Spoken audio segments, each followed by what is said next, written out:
నమస్తే, welcome to people TV news bulletin. ముందుగా headlines చూద్దాం. ప్రణీత్ రావు ఫోన్ ట్యాపింగ్ కేసులో అడిషనల్ ఎస్పీలు భుజంగరావు తిరుపతన్న అరెస్ట్.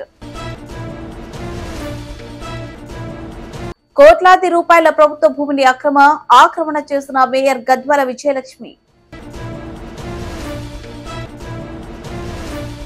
హైదరాబాద్ పాత బస్తీ ఛత్రినాక పోలీస్ స్టేషన్ పరిధిలో గోస్వామి ఆశిస్ అనే డ్రగ్స్ సప్లయర్ ను అరెస్ట్ చేసిన పోలీసులు. న్యాయవాదుల సంక్షేమం కోసం గత బీఆర్ఎస్ ప్రభుత్వం 100 కోట్లు విడుదల చేయాలి.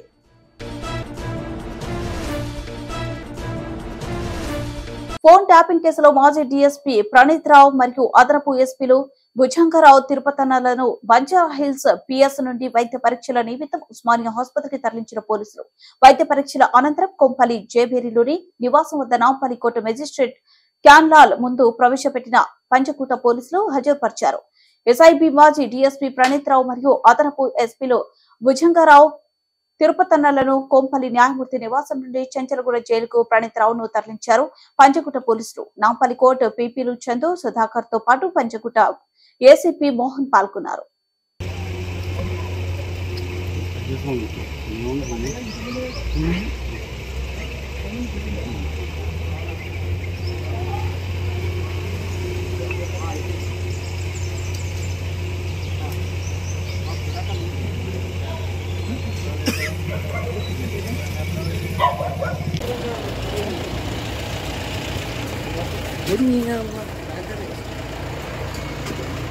ఎవరు లీడ్ చేసింది? ఎవరు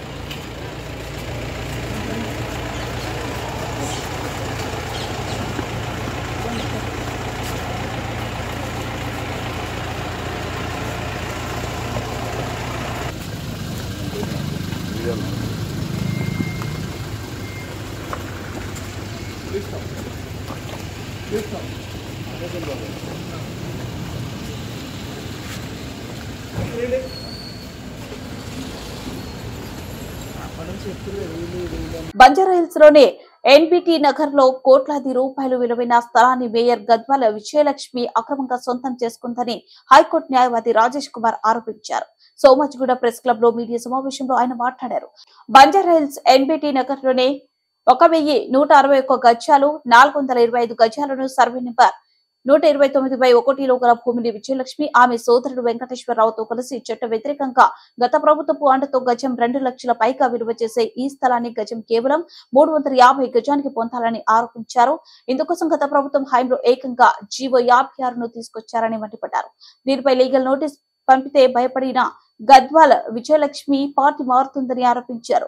బంజారాహిల్స్ లోని కోట్ల విలువైన భూమిని కాపాడుకోవడానికే హైదరాబాద్ మేయర్ గద్వాల విజయలక్ష్మి తన తండ్రి రాజ్యసభ సభ్యుడు డాక్టర్ కె కేశవరావు కాంగ్రెస్ పార్టీలోకి మారుతున్నారన్న అనుమానాలు వ్యక్తమవుతున్నాయని అన్నారు. విజయలక్ష్మి ఏ పార్టీలోకి వెళ్లినా తమకు సంబంధం లేదని, కోట్లు విలువ చేసే స్థలాన్ని తిరిగి ప్రభుత్వానికి అప్పగించాలని డిమాండ్ చేశారు. రాజకీయాల్లో కొనసాగుతూ అవినీతికి పాల్పడుతున్న వారిపై తమ న్యాయ పోరాటం కొనసాగుతుందని స్పష్టం చేశారు. Kumar, High Court Advocate. On behalf of our client Shiva Kumar, we have given a issue. We had given a legal notice to the present GHMC Hyderabad Mayor and Gadwal Vijayalakshmi గారికి legal notice ఇచ్చినాం. ఎప్పుడు 11th March 2024లో legal notice ఇచ్చినాం. ఎందుకంటే నువ్వు TRS ప్రభుత్వం BRS ప్రభుత్వము 2023 మే 23వ తారీఖున ఒక జీవో తీసుకొచ్చింది, 56 జీవో నెంబర్. దాంట్లో ఏమనుంది, 1161 గజాలు కేశవరావు ఎంపీ కొడుకు కె వెంకటేశ్వరరావు, రెండోది 425 గజాలు in favour of Shrimati Vijayalakshmi Gadwal GP holder of Shrimati Kavitha Rao, present ED కస్టడీలో ఉన్న కవిత. ఇద్దరు కలిపి రెండు కలిపి 1500 గజాలు అప్పనంగా కష్టపడి గజం 350 రూపాయలు, గజం 2500 రూపాయలకి 1993 మార్కెట్ వాల్యూ ప్రకారం అప్పటి తెలంగాణ ప్రభుత్వం వీరిద్దరికి ల్యాండ్ని అప్పనంగా అప్పచెప్పింది. ఇప్పుడు ఈ ల్యాండ్ని మీ పవర్ యూజ్ అంటే యాక్చువల్గా ఎంక్వైరీ చేస్తే 129 సర్వే నెంబర్లో సివిల్ సూట్లు చాలా పెండింగ్ ఉన్నాయి. అంత కాపీ ఏది? ఇంతగానం సివిల్ సూట్లు ప్రజెంట్ 129 సర్వే నెంబర్లో ఇదంతా పెండింగ్ ఉన్నాయి. యాక్చువల్గా ఇక్కడ మీరు ఏం చూసుకుంటున్నారంటే OS 6510, OS number 6511, OS number 6512, 13, 14 ఇవన్నీ కూడా డిస్మిస్ అయినాయి. కొన్ని కేసులు ప్రజెంట్ పెండింగ్ ఉన్నాయి. WP 23346 ఆఫ్ 2021 ఇవన్నీ కూడా విజయలక్ష్మి గారి ఇండ్లు, ఆ ఇంటి పక్కన ఉన్న ఎంటీ ల్యాండ్లో ఉన్న కేసులు. ఈ ఎంటీ ల్యాండ్లో ఉన్న కేసుల్లో షేక్పేట్ ఎంఆర్ఓ గారు హుటాహుటిన వితౌట్ కండక్టింగ్ ఎనీ ఎంక్వైరీ సీక్రెట్గా ఇక్కడ ఇంకొకటి రిఫరెన్స్ ఏంటంటే ఇక్కడ from the district collector reference వచ్చేసి from the district collector Hyderabad letter number so and so from the CCLA TS Hyderabad so and so. ఇక్కడ ఇంకొకటి క్లియర్గా CM గారు honourable minister finance Harish Rao filed representation before the honourable minister finance and chairman cabinet sub committee. ఈ జీవోని అంట అప్పటి హరీష్ రావు మినిస్టర్గా ఉండే కదా క్యాబినెట్లో పెట్టి మరి ఈ 56 జీవో ఎవరి కోసం తీసుకొచ్చిండ్రు? గద్వాల విజయలక్ష్మి కోసమే తీసుకొచ్చి క్యాబినెట్లో అయిపోయి ఏదన్నా ల్యాండ్ మీరు ఇప్పుడు ఇన్ని సంవత్సరాలు 1947 నుంచి ఇండిపెండెన్స్ వచ్చినాక ఏదైనా ల్యాండ్ ఇష్యూని ఎవడైనా క్యాబినెట్లో పెట్టి జీవో తీసుకొచ్చిన దాఖలాలు ఉన్నాయా? క్లియర్గా ఈ జీవోలో చెప్తుంది. ఏమని చెప్తుంది? In the reference of first read above the district collector Hyderabad has reported Shri K Venkateswara Rao son of doctor K Keshava Rao and Shrimati Gadwal Vijayalakshmi GP holder of Kavitha Rao file representation before అంట హానరబుల్ మినిస్టర్ ఫైనాన్స్ అంట. అప్పుడున్న హరీష్ రావు ముందు రిప్రజెంటేషన్ పెడితే అండ్ అసలు హరీష్ రావుకి రెవెన్యూకి సంబంధమే లేదు. హరీష్ రావు ఫైనాన్స్ చూస్తాడు, రెవెన్యూ ఇంకోరు చూస్తారు, చైర్మన్. అప్పుడు హరీష్ రావు ఏం చేసినంట file representation before and chairman cabinet sub committee Hyderabad for regularisation of the properties bearing municipal number. ఈయన పోయి క్యాబినెట్లో పెట్టినంట, క్యాబినెట్లో ఆమోదం పెట్టినంట. మీరు క్యాబినెట్ అయిపోయినాక మనకి ఇన్ఫర్మేషన్ రాలే, ఎవరికి ఇన్ఫర్మేషన్ రాలే, జియో పబ్లిక్ డొమైన్ పెట్టలే, రిజిస్ట్రేషన్ ఆఫీస్లో సీక్రెట్గా RTA పెట్టి తీసుకుంటే ఇదంతా సంసారం బయటపడింది. దీంట్లో నువ్వు నిజంగా సుధపూసవైతే ఈ ల్యాండ్ నీకు ఒరిజినల్గా వచ్చిందా? ఆన్సర్బుల్ చెప్పాలా. నువ్వు పార్టీ చేంజ్ అవుతున్నావు కదా, కానీ పాత పార్టీలో ఏదైతే దందాలు చేసినావో దందాలు వచ్చిన అలిగేషన్స్ కూడా 100% హైదరాబాద్ ప్రజలకి తెలంగాణ ప్రజలకి ఆన్సర్బుల్ చెప్పాలా.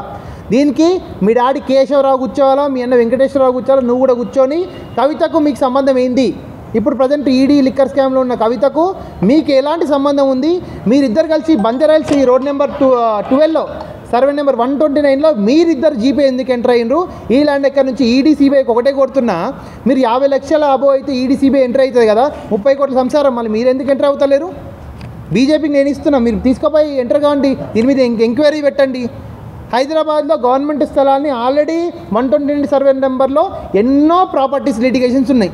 దీంట్లో క్లియర్ చేసుకోవడానికి రెగ్యులరేషన్ ఆఫ్ ద ల్యాండ్. ఎంతమంది బీద ప్రజలు డిస్టిక్లలో ధరణి పోర్టల్లో మ్యూటేషన్ కాలేదు, పౌతి నేమ్ కాలేదు, నా పేరు పడలేదు, పార్టిషన్ కాలేదని లబోదివో మొత్తుకుంటుంటే వాళ్ళందరినీ మాత్రం నువ్వు పక్కకు పెట్టేసి ఎంఆర్ఓలకు అప్పచెప్పి ఈ కవిత అప్లికేషన్ మీ గద్వాల్ మేజర్ విజయలక్ష్మి అప్లికేషన్ మాత్రం క్యాబినెట్లో పెట్టి ఆమె తెలుపుకుంటా. అందరికీ ఏం న్యాయం అండి? ఆర్టికల్ 14 అప్లికేబుల్ అవుతుందా తెలంగాణ గవర్నమెంట్లో, తెలంగాణ రాజ్యంలో? ఇంతకుముందు తెలంగాణ రాజ్యంలో ఆర్టికల్ 14 అప్లికేబుల్ అవుతుందా? గద్వాల్ విజయలక్ష్మి గారు, మీరు ఏ పార్టీకైనా సంబంధం చేర్చుకొని మీరు ఏ పార్టీకైనా వెళ్ళి మాకు సంబంధం లేదు, కానీ పాత పార్టీలో మీరు చేసిన ఈ దందాన్ని 100% హైదరాబాద్ ప్రజలకి, తెలంగాణ ప్రజలకి మీరు ఆన్సర్. హైదరాబాద్ పాత బస్తీ చత్రినాక పోలీస్ స్టేషన్ పరిధిలో ఉప్పుగూడ ప్రాంతంలో గోస్వామి ఆసిస్ అనే డ్రగ్స్ సప్లయర్ ను అరెస్ట్ చేసి నిందితుడి వద్ద నుండి దాదాపు 19 గ్రాముల MDMA డ్రగ్స్, 6 కేజీల 225 గ్రాముల గంజాయి, ఓ కారు, మొబైల్ ఫోన్ స్వాధీనం చేసుకున్నారు. నిందితుడు గతంలో మంగళగర్ చార్మినార్ పోలీస్ స్టేషన్ నుండి జైలుకు వెళ్లాడని డీసీపీ తెలిపారు.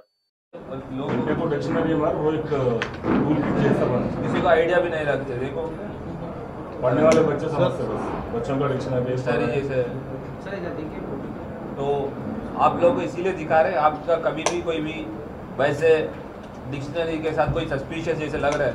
देखो बुक ये पेंट है, थोड़ा गौर से देखेंगे तो पेंट है, पेजेस नहीं है. तो जब भी कोई भी है सभी आपके थ्रू सारी जो व्यूअर्स का हमारा रिक्वेस्ट है, वैसे भी लोग पकड़ कर लेके घूम रहे, आप कैसे भी इसी सिलसिले में कोई भी दिखेगा तो हमको प्लीज़ इंटीमेट कर दीजिए, तो हम एक्शन लेंगे. और आप लोग जो भी हमको इंटीमेट देंगे उन लोग का भी नाम वाम तो भाई बाहर नहीं आएगा. एंड आप लोग भी बेटर सोसाइटी के लिए, ड्रग फ्री सोसाइटी के लिए आप भी पार्टिसिपेट कर सकते हैं इसमें. Thank you.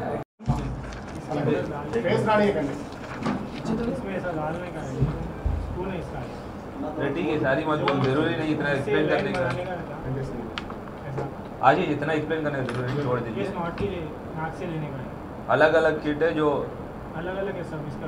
हाँ, ठीक। बॉक्सेस है खाली उसके। नाक से लेते, इससे नाक से लेते, ये चमचा है। एक्चुअली ईच ग्राम 4000 का होता है।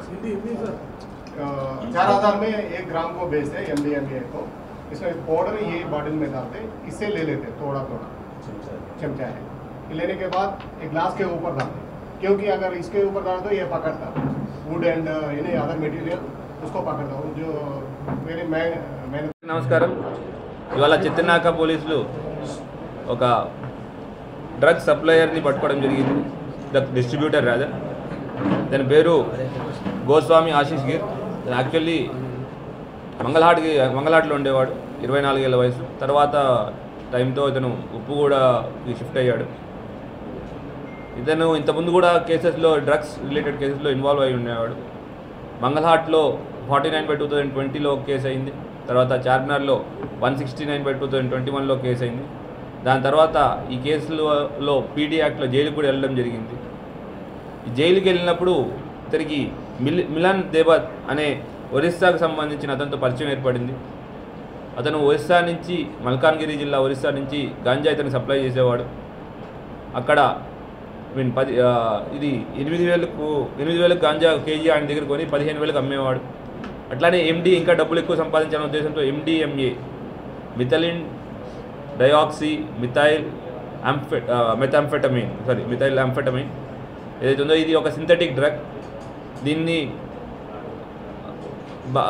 SK సయ్యద్ అలియాస్ బాబే అనే అతని దగ్గర, ముంబైలో అతని దగ్గర కొనేవాడు. గ్రామ్ 1,500 రూపాయలకు కొని 4,000కి ఇక్కడ అమ్మేవాడు.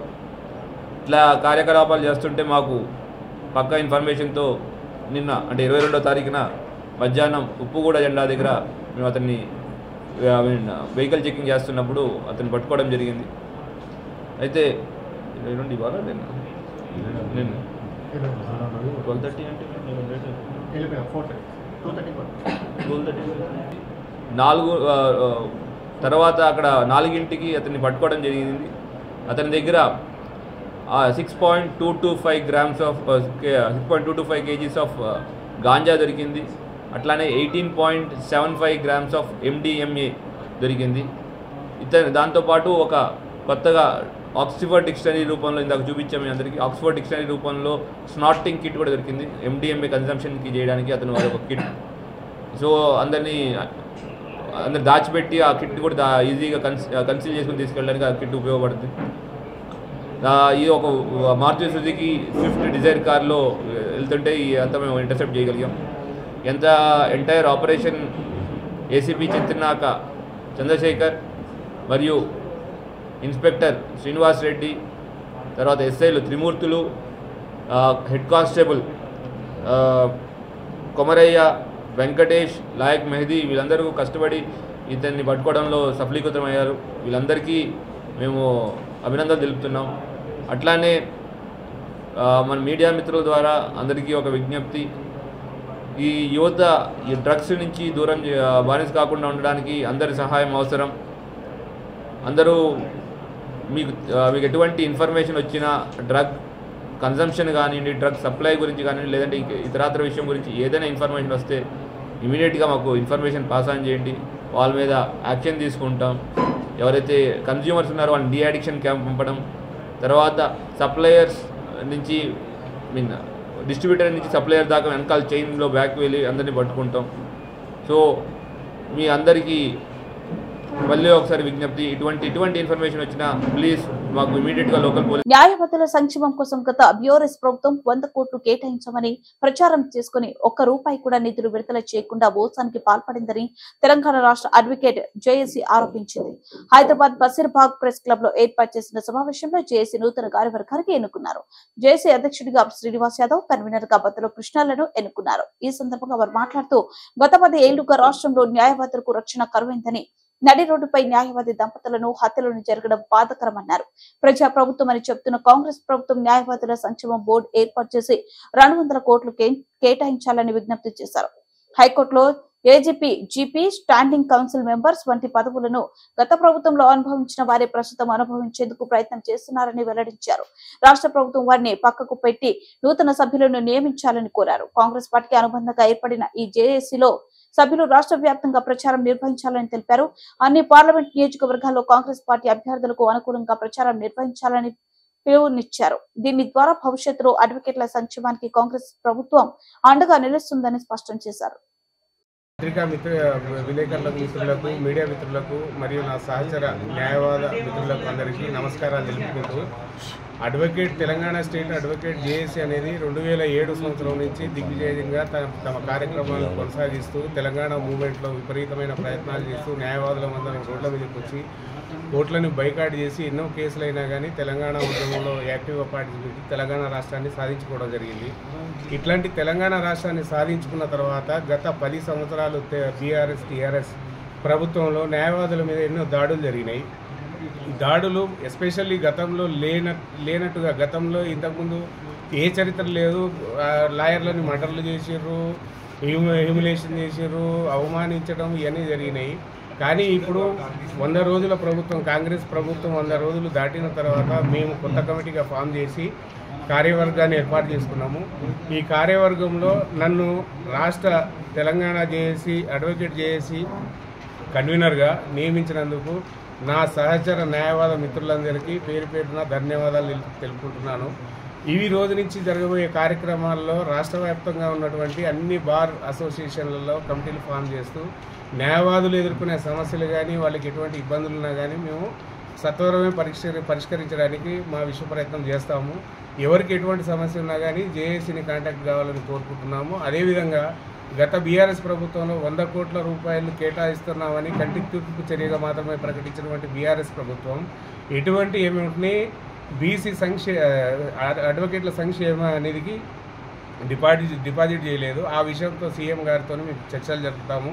అదే కాకుండా ఇంకా ఇతరత్ర ఏ సమస్యలు ఉన్నా కానీ ఏ సంక్షేమ పథకాలు ఉన్నా కానీ ప్రభుత్వం ద్వారా వచ్చే విధంగా మేము ప్రయత్నాలు చేస్తాము. కాబట్టి ఈ జేఏసీలో పాల్గొనదలుచుకున్న వాళ్ళందరూ కూడా మా కోఆర్డినేటర్ ద్వారా మీరు జేఏసీలో మెంబర్షిప్ తీసుకోవాలని, మీకు ఎటువంటి సమస్యలు ఉన్నా కానీ చెప్పాలని, ఇంకా ఇప్పుడు హైకోర్టు కానీ వేరే కమిటీలలో ఏజీపీలు కానీ జీపీలు కానీ స్టాండింగ్ కౌన్సిల్ కానీ కొంతమంది టీఆర్ఎస్ బీఆర్ఎస్ ప్రభుత్వాల్లో అనుభవించినటువంటి వాళ్ళు ఇప్పుడు కూడా ప్రయత్నాలు చేస్తున్నారు. కాంగ్రెస్ పార్టీకి మా తరఫు నుంచి విన్నపం ఏంటంటే, కాంగ్రెస్ పార్టీలో మొదటి నుంచి ఉండి పనిచేసి ఉద్యమంలో పాలు పంచుకొని ఉన్న వాళ్ళకి ప్రాధాన్యత కల్పించాలని ప్రభుత్వానికి మీడియా మిత్రుల ద్వారా మేము విన్నవించుకుంటున్నాం. ఎన్నుకోబడ్డాను. నా పేరు మంజుల మాదారాము. అయితే ఈ ముఖ్యంగా మీకు తెలియజేయాల్సింది ఏంటి అంటే, సామాన్యునికి ఏదైనా సమస్య వస్తే అడ్వకేట్ దగ్గరికి వెళ్తారు. కానీ అడ్వకేట్కే ఎట్లాంటి ప్రొటెక్షన్ వెల్ఫేర్ లేనప్పుడు తను ఎవరిని విన్నపించుకోవాలి. అందుకోసము పోలీస్ శాఖ కానీ ప్రభుత్వం కానీ వాళ్ళకు ప్రొటెక్షన్ ఇవ్వేటట్టుగా చూస్తున్నాం. మనం రోజు వార్తలలో ఎన్నో దాడులు అడ్వకేట్స్ మీద. న్యాయం కోసం పోరాడితే ఇంత అన్యాయం జరుగుతూ ఉంది. కాబట్టి వాళ్ళకి రక్షణ లేదు. ఆ రక్షణ వాళ్ళకి కల్పించాలి అంటే ప్రభుత్వం కూడా సహకారం అందించాలి. అంతేకాకుండా పోలీస్ శాఖ కూడా వాళ్ళ యొక్క సహకారాన్ని సహాయాన్ని ఈ అడ్వకేట్స్కి అందించగలరని కోరుకుంటున్నాను. ఈరోజు రాష్ట్ర అడ్వకేట్ జేఏసీ మీటింగ్ జరగడం జరిగింది. దాని అధ్యక్షుడిగా నాగుల శ్రీనివాస్ యాదవ్ ఉన్నాను, హైకోర్టు న్యాయవాది. ప్రధానంగా బీఆర్ఎస్ ప్రభుత్వంలో జరిగిన అన్యాయాలు ఈరోజు కాంగ్రెస్ పార్టీ వచ్చిన తర్వాత జరగకూడదనే ఉద్దేశంతో మేము ఈ జేఏసీని ముందుకు తీసుకుపోవడం జరుగుతుంది. రాబోయే రోజులలో ఖచ్చితంగా ఈ లోక్సభ ఎలక్షన్లో మేము we are demanding the BJP and Congress party to provide some budget allocation to the advocates community itself. ఎందుకంటే 20 లక్షల మంది అడ్వకేట్లు ఈరోజు భారతదేశం మొత్తం మీద బతకడం జరుగుతుంది. అంటే 20 లక్షల మంది ఫ్యామిలీసు వాళ్ళు they are depending on the profession, they are enrolled as an advocates. కాబట్టి ఖచ్చితంగా బడ్జెట్ అలొకేషన్ సెంట్రల్ గవర్నమెంట్లో ఎవరు వచ్చినా కానీ ఒక 5,000 కోట్ల రూపాయల బడ్జెట్ కేటాయించాలని మేము మీ ద్వారా బీజేపీ ప్రభుత్వాన్ని, అదేవిధంగా ఈ రాబోయే కాంగ్రెస్ పార్టీ ప్రభుత్వాన్ని మేము అంటే డిమాండ్ చేస్తున్నాం మీ ద్వారా. అదేవిధంగా ఈరోజు కూడా ఈ స్టేట్ గవర్నమెంట్ కూడా some allocation must be there to the advocate fraternity itself. ఎందుకంటే ఎర్లియర్ గవర్నమెంట్ 100 crores మేము డిమాండ్ చేయడం వల్ల ఇచ్చిర్రు. కానీ వేరే దోస్ అమౌంట్స్ వారు కెప్ట్ విత్ ద గవర్నమెంట్. బుట్టెలో షార్ట్ బ్రేక్. Welcome back. బుట్ట ముగించే ముందు హెడ్లైన్స్ మరోసారి. ప్రణీత్ రావు ఫోన్ ట్యాపింగ్ కేసులో అడిషనల్ ఎస్పీలు భుజంగరావు తిరుపతన్న అరెస్ట్. కోట్లాది రూపాయల ప్రభుత్వ భూమిని ఆక్రమణ చేసిన మేయర్ గద్వాల విజయలక్ష్మి. హైదరాబాద్ పాత బస్తీ ఛత్రినాక పోలీస్ స్టేషన్ పరిధిలో గోస్వామి ఆశిస్ అనే డ్రగ్స్ సప్లయర్ ను అరెస్ట్ చేసిన పోలీసులు. న్యాయవాదుల సంక్షేమం కోసం గత బీఆర్ఎస్ ప్రభుత్వం 100 కోట్లు విడుదల చేయాలి.